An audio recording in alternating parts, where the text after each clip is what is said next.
we're a cohesive team, but the beauty and the message I hope you hear from this story is that you don't build your team around skills. You build your team around values. And where you have common values and you share a like-minded vision of the future, then it's just a simple academic question of who has the best strength for what and how do you align to partner as a team. But so many people start in reverse and then they get into trouble. But if you start in the place of values, it flourishes.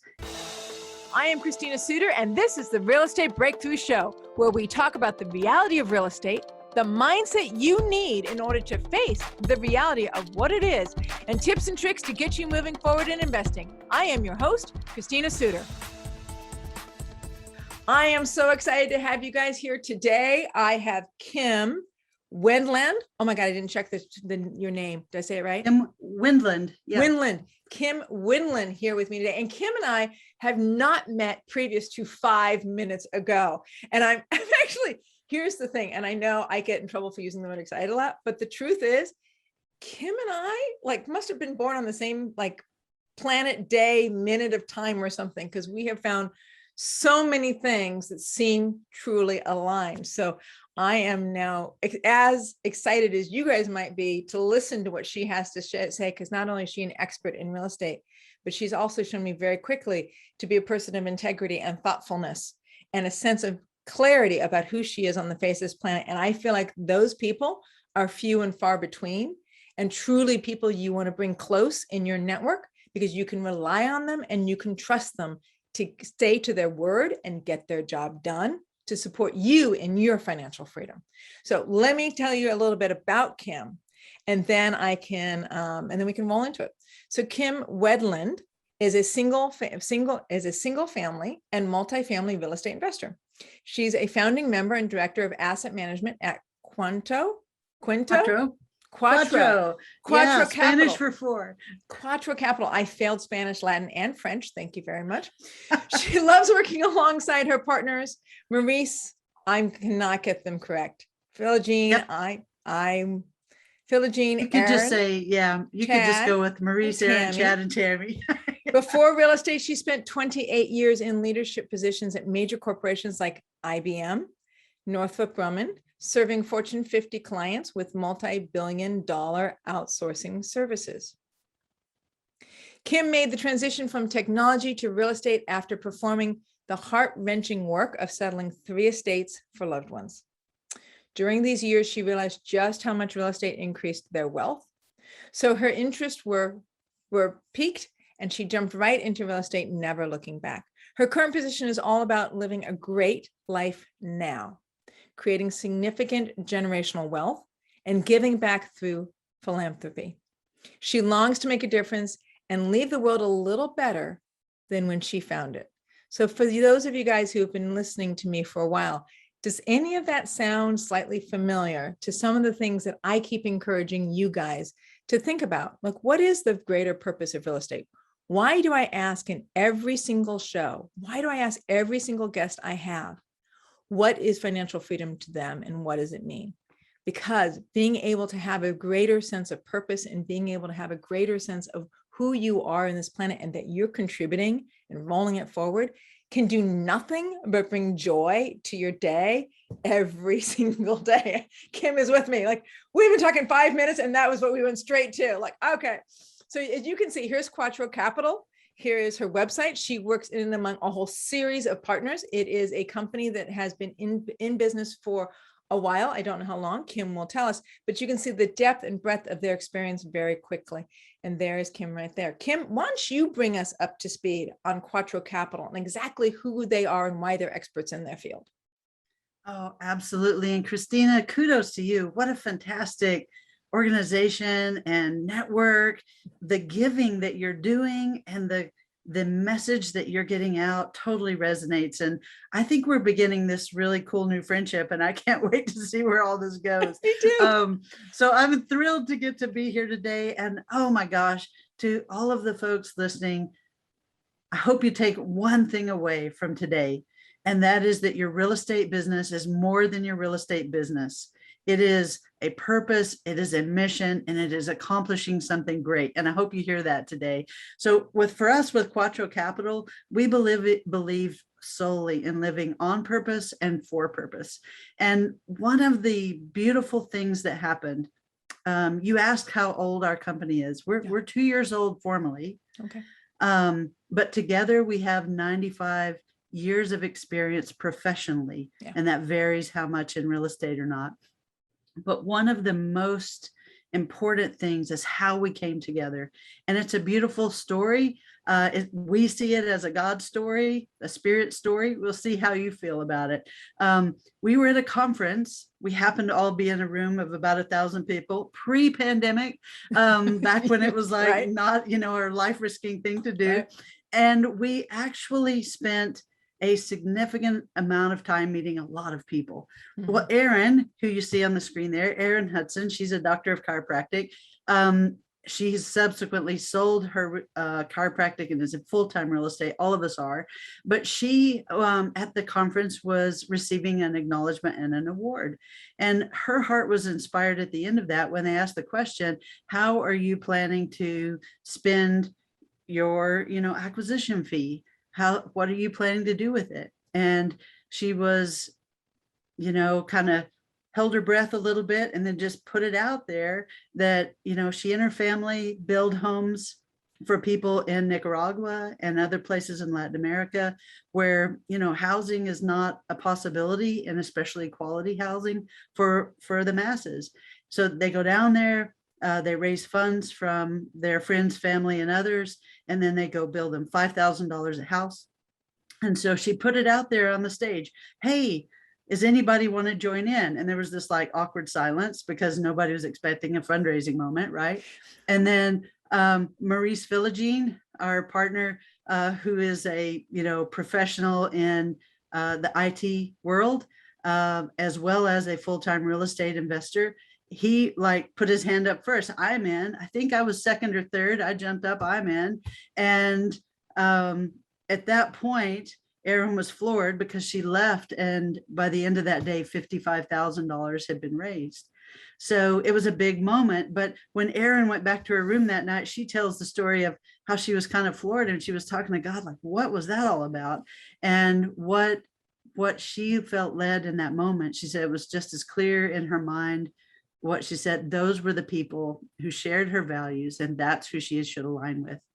And so over the next months, she reached out to Maurice, she reached out to myself and my partner, Chad Sutton, who's family, by the way. And so is Tammy Sutton. She's also family. So half of Quattro is family, but we've pretty much adopted Erin and Maurice. Okay. But at this point, we're a cohesive team. But the beauty and the message I hope you hear from this story is that you don't build your team around skills. You build your team around values. And where you have common values and you share a like-minded vision of the future, then it's just a simple academic question of who has the best strength for what and how do you align to partner as a team. But so many people start in reverse and then they get into trouble. But if you start in the place of values, it flourishes. And here's what I can tell you in terms of the power of what we're talking about: living on purpose, for purpose, and building your team with values. I'm going to do a little mic drop here.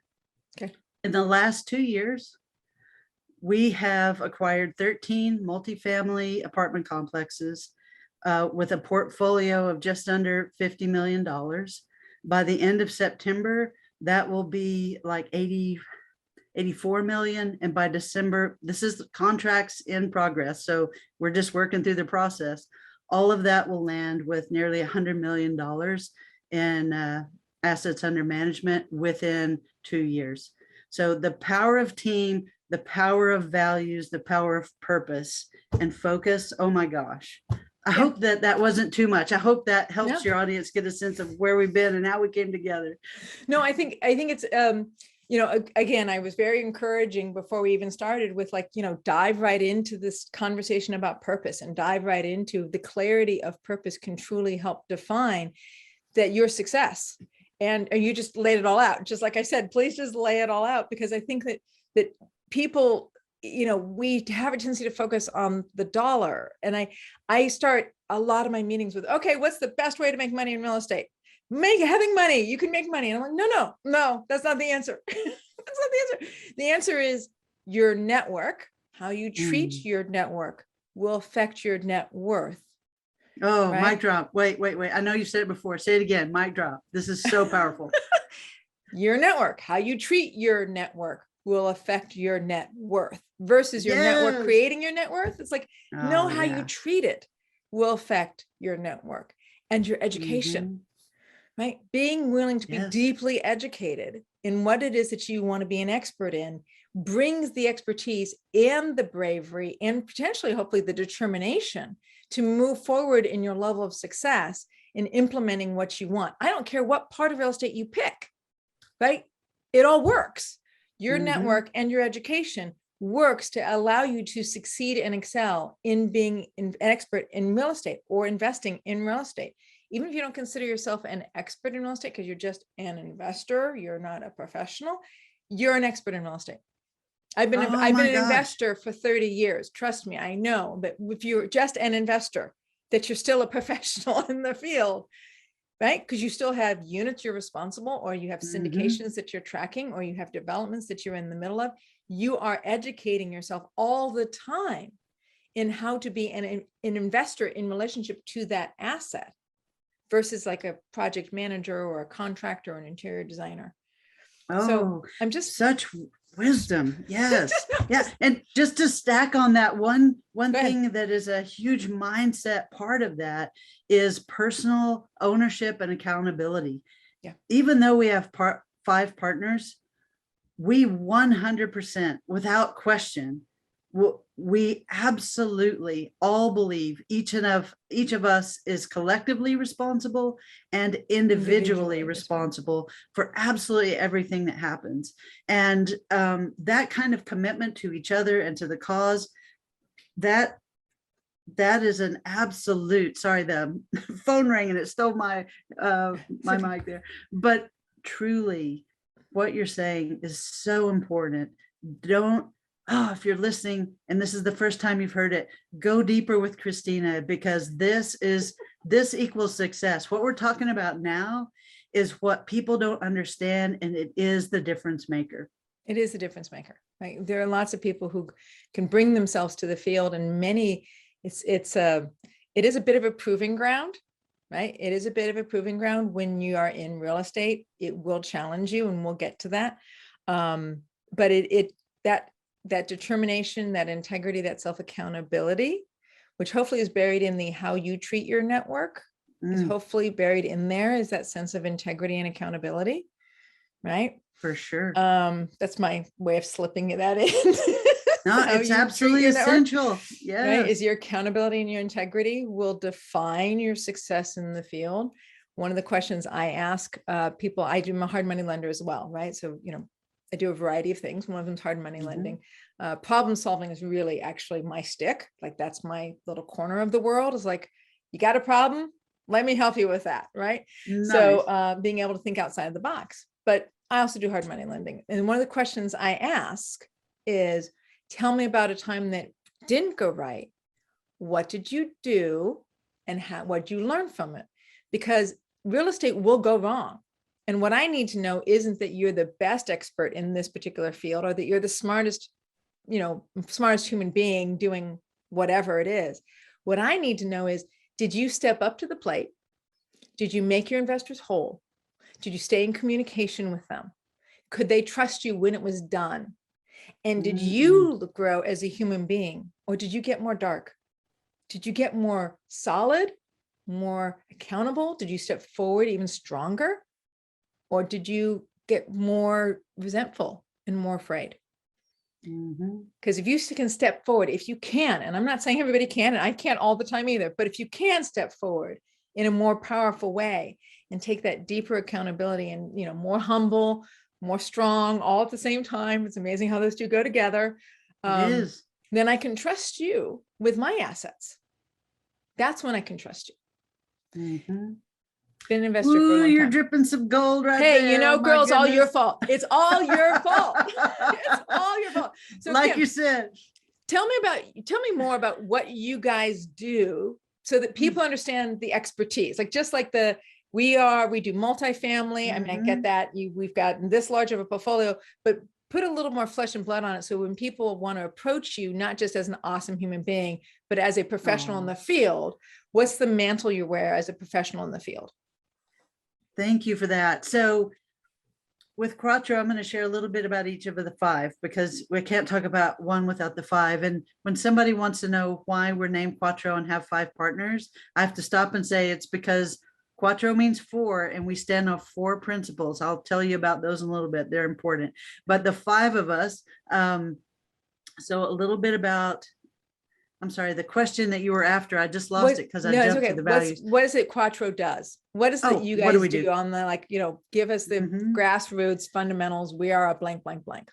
We are a multifamily real estate investment shop. We're a boutique shop. We focus together on multifamily real estate. So we are selling and buying apartment complexes in fantastic markets in the US.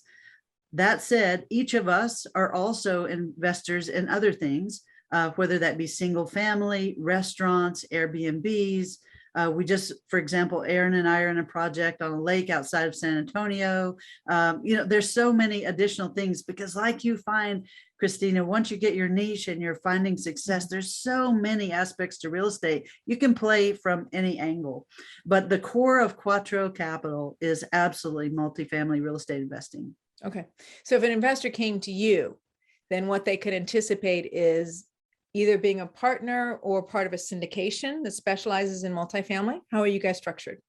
Absolutely. And depending upon the project and the interests of our investment team, we will either run a syndication, which is a common thing people hear about, but we also love to run our projects as joint ventures as well. So for example, a lot of people who are just trying to get started, they don't have their team built yet and they need a lot of support to do multifamily and not put their investors' funds at risk. And yet they don't have that team built out. They don't have their systems, processes, etc.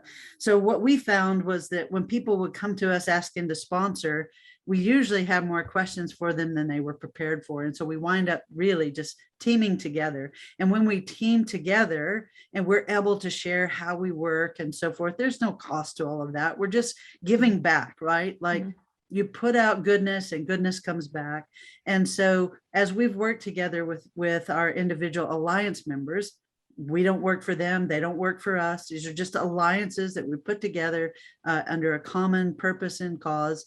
When all of our values align and it's a good project, we'll put together a joint venture to help someone get started. So the segregation, what's the difference between, real quick, a joint venture and a syndication? A joint venture is a group of individual investors coming together. Some of them will be managing members, others will just be members, but 100% of everyone involved has to have a role. 100, there's no passive investor in a joint venture. Everybody's on the court, whether that be a big role or a little role. Some people are working in it every week, others once a year. So depending upon what that is. A syndication, however, that's where you have the concept of general partners and limited partners, such that the limited partners truly are passive. They have no responsibilities other than to receive the returns of their investment. So those 2 different strategies, we work in both of them to make sure we have the right fit of the people, the right fit of the project, and the right returns in a fantastic market. Okay. So it sounds like people could approach you with maybe a couple different problems or a couple different needs, and you guys might be able to work out, is this really a joint venture model, or is this really, you need to be a passive involved in one of our syndications? Absolutely. And, I wasn't intending to put this out there, but now that I have, I'm not trying to pitch anything, just sharing. If someone ever did want to work with us, it's very wise to come and talk with us long before there's ever a deal involved. because you need to know whether or not we or anyone else you're going to be working with is a good fit. And you can't figure that out in the moment when you have the pressures of a deal. So I encourage, whether it's with us or whatever other team you're building, build that way before you have your deals. Yeah, I have a list of trusted syndicators, people I've talked to, people I've interviewed, people I have vetted. Some of them I've done background checks on because either I or a client has invested in them. So literally, I've literally done a background check on them to see if there's any criminal record or anything like that. And they're basically pre-vetted because I want to be able to say, hey, I've got 100,000 or 10,000, whatever your price point is, or $1 million. Right? Because you never know who's listening to the show, right? Could be 10,000, 100,000 or $1 million. And I want to be able to place that when that rolls out. Where do I place it into next as a passive syndicator, right? As a passive investor, which I have a good deal of my portfolio in passive investments, right? So yes, me too. That, I mean, you got to be on all sides of it. Yeah, exactly. Like I do flips and I fund flippers, right? Yes, I take other people's money and I also invest in syndications. I'm other people's money for syndications. So, it's like I'm always diversifying even outside of my own assumption that I am my best person. I'm even, diversifying outside of that, right? I'm not the only investor that can be trusted in this world. So, and your point about background checks, if anybody's going to run a joint venture, you have to background check each other and everybody share that with each other. Yeah. You just do. Even if there's something on it, everybody just needs to know the story. Oh yeah. And there usually is something on it. And it's like, if there's nothing on it, I actually get suspicious. Like, are you just boring or what? Yeah, you do nothing in your world. Do you not drive a car? Do you never have a traffic ticket? I mean, come on, even traffic tickets are on a background check. So it's like, I'm like, dude, come on. Like, I should see a nice long history of something in your world. When I actually don't see the long history, like one time I ran a background check and I saw exactly 5 years, and I'm like, yeah, no, you have not been in existence for 5 years at 49 years old. Whoa, no, really, there's a gap here. Something happened. That's in this world. I want to know, how did they stay off the grid that long? They didn't. They changed names and it was fraud. So moving on. Okay, there you go. There you go. There you go. So yes, but a background check, the transparency of a background check. And so whenever I do invest in a syndication or I do invest with a flipper, I actually do run a background check on them. And I tell them, I say, hey, I just want to let you know, I'm going to run a background check. All I need is your full name and your birth date, right? I don't need your social security number, right? So I don't need that level of personal information. And when I do the background check, the social security number is hidden from me anyways. What I need is your full name and your birth date to make sure I get you. And is there anything I need to know that's going to be on there? And if people were to ask me in 2012, 13 and 14, I'd say, yeah, I've got some short sales on there that look like judgments. So just letting you know that's on there because that downturn was tough, and it was tough on me and tough on a lot of people. Sure. And here's the story. I straightened that with Chase and I did a settlement plan and finance whatever is, blah, blah, blah. That got them eventually. Yeah, here's the solution. Here's the solutions I did. And so you'll see that there, and here's how I took care of it. And they can choose if they're going to trust me or not. So I'm not looking for purity. I'm looking for integrity and some version of competency. Love, love, love this. And Christina, listeners, Christina is so crushing it. Oh my gosh. She did not ask me to do this. But no, seriously, what she is telling you is pure gold. It is money in the bank. You're so sweet. So it sounds like investors can come to you and really rely on you guys to be able to come up with a plan, right? Solve a problem, come up with a plan where you can work together as a team, whether it's through a syndication or a joint venture, and help them find a way to invest their capital. What markets are you guys specializing in when you're looking for the multi-units? Because multi-unit market can be particularly tough these days. Oh, it's really tough. Really low cap rates. I love it. I love it. Everybody's afraid of it, and yet we're crushing it. So let me tell you, market analysis, we spend more time doing market analysis than we probably even spend underwriting, if you can believe it. So we literally have myself and one other alliance member that loves to study markets. We're in that constantly. It's a passion. It's a strength. We both know how to do research, and we know how to research complex things. And so we have put together literally 11 criteria that sums up and represents all that we've studied. But every single month and every quarter, we're delving into it so that we're making no assumptions. We're looking where the trends are. Are we still in this market, or is it time to exit, or is it better to develop, go deeper? There's plenty of different decisions around the markets. Specifically right now, we are in Tennessee, we're in Georgia, we're breaking into North Carolina, and that is our core. We also have holdings in Texas. We're just thrilled about that. Now, I want to address this cap rate compression puzzle. Let's do it. So every avoid that like crazy. That's the principle. Okay. However, a deal is a deal is a deal. You can make money in a mature market and you can make money in an emerging market. The difference is knowing your playbook. What is it that I'm looking for if I'm in a mature market? What is it that I'm looking for if I'm in an emerging market? And those things vary. But one thing that is common across all of them is buying undervalue. And that doesn't happen your first, maybe even year in the business, especially when we're in a housing shortage nationwide. So where you can find a project that has strong and verifiable value add, where it is super clear that the property has not been managed properly or is in poor condition, and you absolutely can make a value play, profit is profit. And you can make that profit in an emerging market, and you can make that profit in a mature market. The difference being in the emerging market, you have the added joy of natural appreciation. So you get an amplifier effect. We never underwrite to natural appreciation.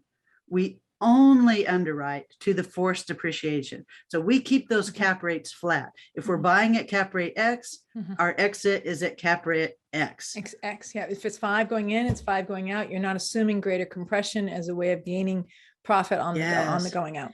If your deal doesn't work with the cap rate being what we call flat, then you don't have a deal, and you should be running to the next project. You should not be exploring that, because that increases risk to the point of speculation. And that's not where wise investors play. So you said there's 11. I don't have 11 fingers, so I'll do 10 plus 1. So 11 elements. And it sounds like that flat cap rate is one of the elements that you guys insist on. Is there another that you want to tell us about? In terms of underwriting, yeah, the flat cap rate, emerging versus, knowing what phase of the cycle a given market is in. The health of the single family market is a predictor of the health of the multifamily market. So just to remind everyone, the single family market is a forward windshield view of the multifamily market, because multifamily lags behind. There's fewer transactions. It takes longer for those impacts to happen. So if you're watching the single family market, you have a sense of where it's going the next 12 to 18 months. Okay. Nice. Solid indicators, being able to count on the data and being able to count on, just like you said, the difference between being an investor and being a speculator, right? Yeah. It's a big deal. It is a big deal. And, it's just being able to count on that a market's going to perform the way a market performs, relying on your investment success based upon the way the market is defining it, knowing that you're playing inside of that larger parameter, to me is actually a form of ensuring your success, because you described that so well. If it's 5 going in, it's 5 going out. I'm not going to pretend that I'm bigger than the market I'm playing in. I know how to force appreciation. I have control over this. I'm going to take accountability for this. I know I can promise that because that's what I do, but I can't promise the market. Nope. So being able to count on the forced appreciation that you bring to play through the quality of work is what your investors can rely on. And again, I keep coming from the point of view of an investor, just because that's basically what I do in my own personal life is I'm an investor. We have to, if we're not looking out for the investors, oh my God. I'm stacking on what you're saying because gosh, we're so like-minded. It's fun. I mentioned the 4 principles that we live with, right? Let's do it. So number 1, people. Real estate is a team sport and people matter most. And guess who it starts with? It starts with the people who live in your property. We have a personal responsibility to provide a quality service and a quality product for them to live. That is our commitment to them. Like, think about it. The stuff of life is happening inside these investments. Babies are being born, children are learning, parents are fighting and getting over it. There are, elders are enjoying the grandkids or trying to figure out what's next in life, and singles are hanging out doing their thing. So the stuff of life is happening in our properties. We have accountability to them. We have accountability to all of the people who work together and partner with us. People are so important. And then obviously our investors. If we're taking care of the people in the property, we're taking care to vet a quality team, then our investors benefit from the fruit of all of that effort. So the foundation of everything, top principle, people. Second principle, the property itself. Great assets and fantastic markets, making sure that our flat analysis, our flat cap rate analysis is strong. Third, really important here, profits, but they can't happen without people and the property. Profits have to be generated because that's our commitment to our investor. And that's a huge fiduciary responsibility that all of us as real estate investors should take care of.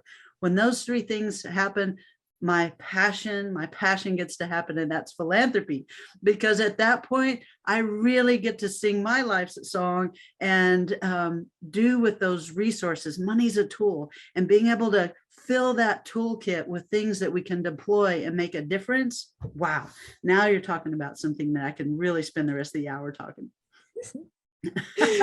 Well, believe it or not, we only have like 7 minutes left. I'm sorry. We should do more. We should do more. We should totally do more. I think you and I will figure out how to do more.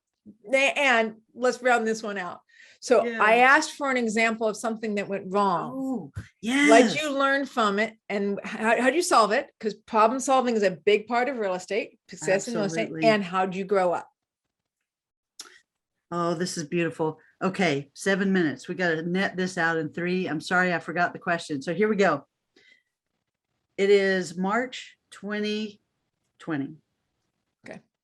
Want to remind everybody COVID. The joy we were having in early March versus the not joy we were having later, right? Yes. So we're 10 days away from closing on a portfolio of 3 properties. Okay. We have about $200,000 hard money.